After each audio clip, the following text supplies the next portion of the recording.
Mais curto, porém não menos importante, sobre Simone de Beauvoir e seu livro A Velhice. O processo de envelhecimento, né, por si só, ele já é visto na nossa sociedade, que prega determinadas concepções inevitavelmente narcísicas, que devem, ou pelo menos devem ser idealmente rejeitadas, né? Ou seja, por muitas vezes nós, não só em relação aos idosos, né, pessoas mais velhas, ou o processo de envelhecimento como algo que deveria ser considerado mais naturalizado, apesar de ser natural no sentido mais específico do termo, né? É algo que é inerente ao ser humano, aos seres vivos, né? O processo de envelhecimento é algo que não dá para você se dissociar dele.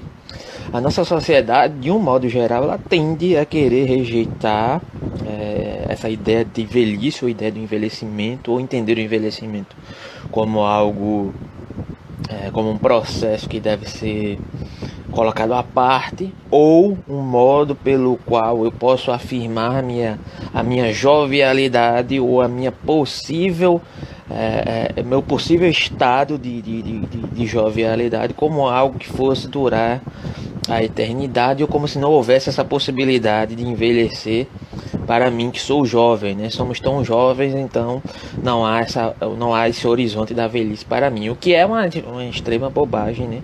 O que é uma extrema inverdade perante aquilo que se configura na vida real, né? É criada essa cultura, principalmente que indivíduos que se colocam dentro de determinados contextos na sociedade, eles não podem ou não têm o direito de se expressarem de determinadas formas, ou de consumirem determinados produtos, ou de estarem integrados em determinados âmbitos por conta de uma determinada configuração de idade, né, que já limita-os, que já os colocam num não lugar.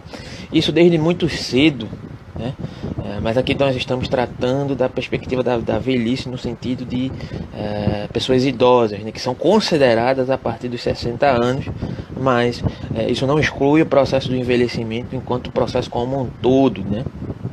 Aqui tem-se muito a cultura aqui no Brasil de um indivíduo, quando ele tem 20 e poucos anos, ele se considera imortal. A partir do momento que ele se direciona para os 30 anos, ele já começou a morrer praticamente, né?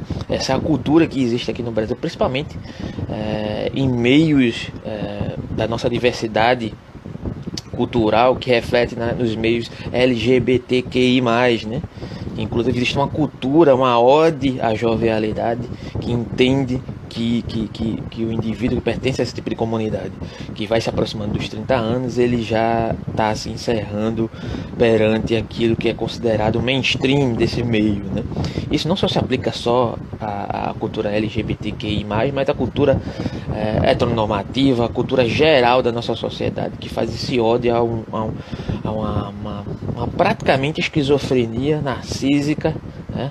Se é que é possível conciliar essas duas coisas, mas me dá muita impressão que é uma esquizofrenia coletiva e narcísica perante a extrema necessidade de negar o processo de envelhecimento como algo que necessariamente vai ocorrer com todos os seres humanos. É um pouco disso que a Simone de Beauvoir traz aqui.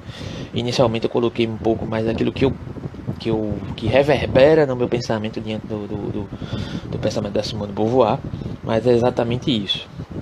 No começo, a Simone de Beauvoir vai começar mais ou menos assim. Quando Buda era ainda o príncipe Siddhartha, encerrado por seu pai no magnífico palácio, dele escapuliu várias vezes para passear de carruagem nas redondezas. Na primeira saída, encontrou um homem enfermo, desdentado, todo enrugado, encarnecido, curvado, apoiado numa bengala, titubeante e trêmulo. Espantou-se e o cocheiro lhe explicou que era um velho. Que tristeza! Exclamou o príncipe. Que os seres fracos e ignorantes, embriagados pelo orgulho próprio da juventude, não vejam a velhice. Voltemos rápido para casa.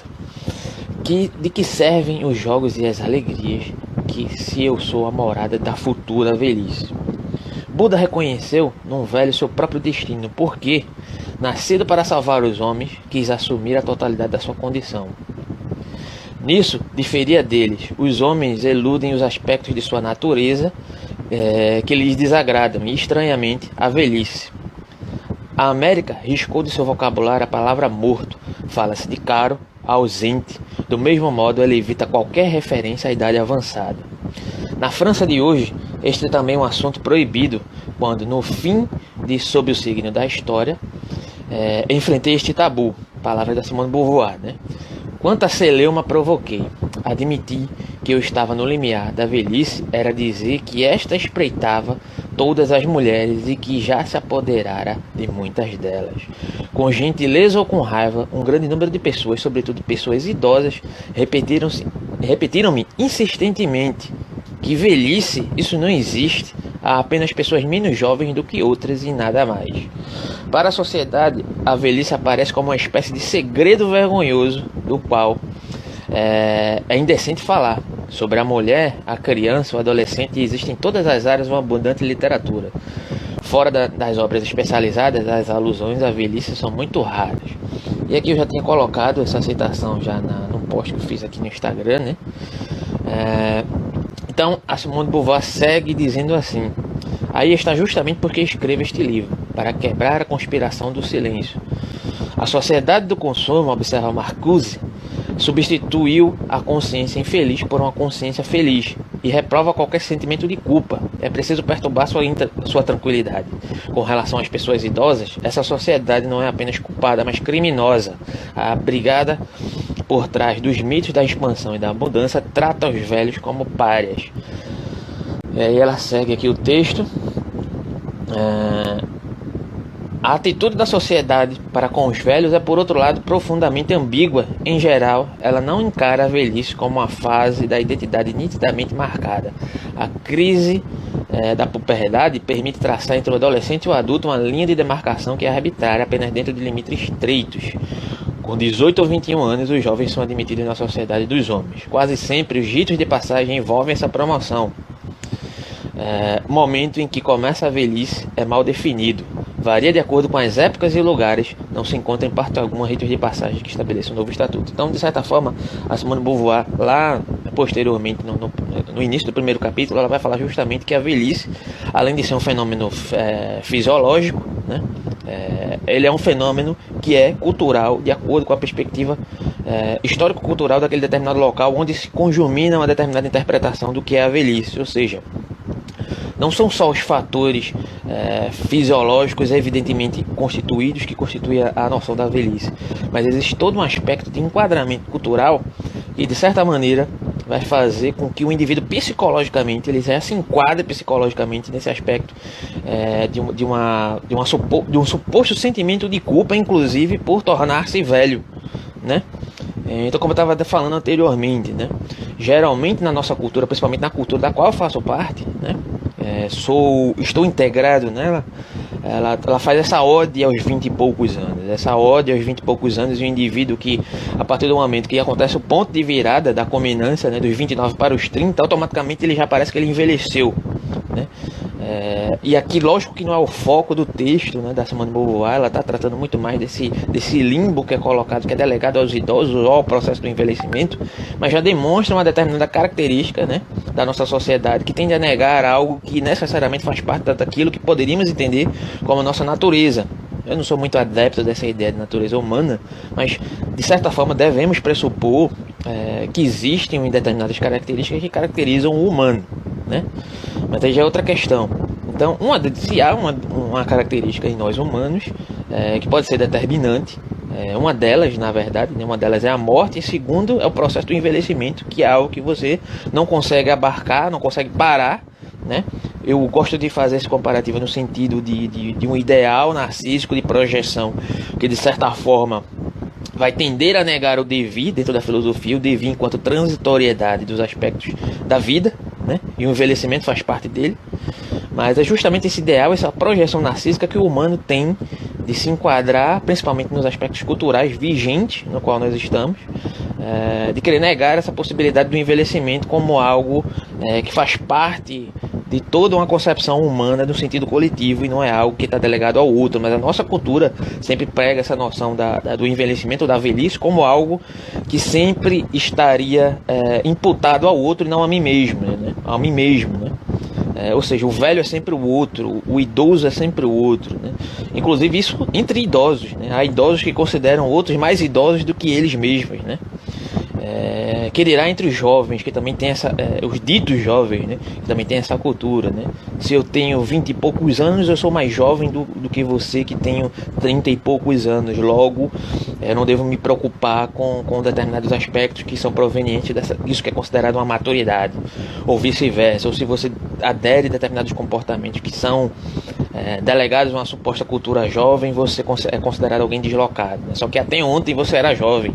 Então isso não faz muito sentido para uma sociedade que prega esses tipos de valores, porque ela se esquece de si mesma no sentido dos indivíduos que pregam esse tipo de pressuposição, no sentido de não se enxergar dentro desse próprio processo do devido a noção do envelhecimento como algo necessariamente que vai abarcá-los, né, de um modo geral. Então, de certa forma, é um pouco disso que a Simone de Beauvoir vai estar abordando aqui nesse livro, sobre o envelhecimento, um tratado sobre o envelhecimento. Ela mesma diz que, de certa forma, ela foi perguntada por que ele escreveu sobre a velhice, já que ela não era velha. Não sei nem necessariamente quantos anos ela tinha nessa época, mas ela já tinha uma idade avançada, muito provavelmente, para você poder visualizar como existe essa negação do processo de envelhecimento como algo degenerativo, que não deixa de ser degenerativo no sentido biológico, mas degenerativo no sentido moral. Você tornar-se velho para a nossa sociedade, nossa cultura ocidental, aqui no Brasil, eu diria com certeza, né, é algo que denigre a sua imagem. Inclusive é um motivo de apontar o dedo para você e dizer: você é velho, né? Eu sou melhor do que você porque eu sou dentro dessa escala hipócrita da sociedade, né? Eu sou mais novo do que você, logo eu tenho o direito de me sentir superior a você. E o lugar do idoso e o lugar do indivíduo que de certa maneira está fora desses padrões, né, é o lugar do limbo, é o lugar de alguém que é excluído da sociedade, e a sociedade ela só faz ode a esse processo, só faz parte desse processo no sentido daqueles que se enquadram, só que eles mesmos são alvos da própria hipocrisia, nesse sentido de querer abarcar um ideal de juventude como se pudesse ser algo duradouro, como se esses parâmetros de juventude eles pudessem ser pressupostos a partir dessas concepções distorcidas perante a vida, perante a cultura, perante a sociedade, perante o processo de envelhecimento. E aqui, só para encerrar, eu vou colocar uma outra citação da Simone de Beauvoir que vai falar da relação disso com a política, né? E se esse vídeo for interessante, posteriormente eu faço uma continuação, como eu faço com alguns livros aqui, eu abordo trechos e posteriormente,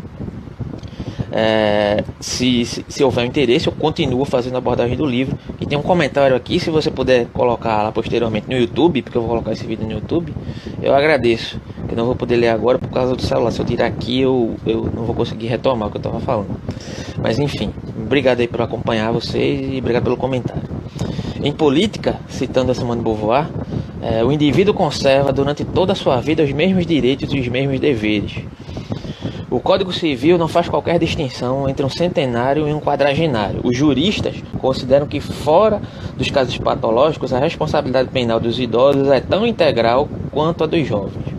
Os velhos não são considerados uma categoria à parte e, por outro lado, isso não lhes agradaria. Existem livros, publicações, espetáculos, programas de televisão e de rádio destinados a crianças e adolescentes. Aos velhos, não.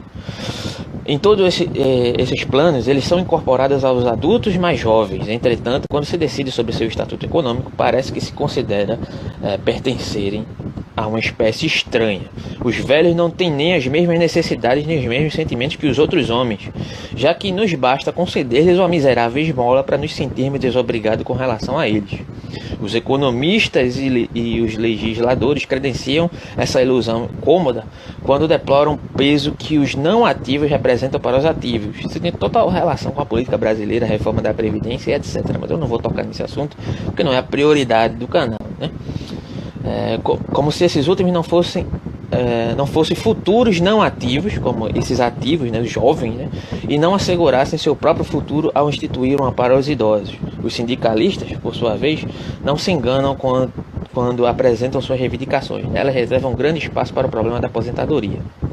Os velhos, que não constituem qualquer força econômica, não têm meios de fazer valer seus direitos. O interesse dos exploradores é o de quebrar a solidariedade entre os trabalhadores e os improdutivos, de maneira que estes últimos não sejam defendidos por ninguém.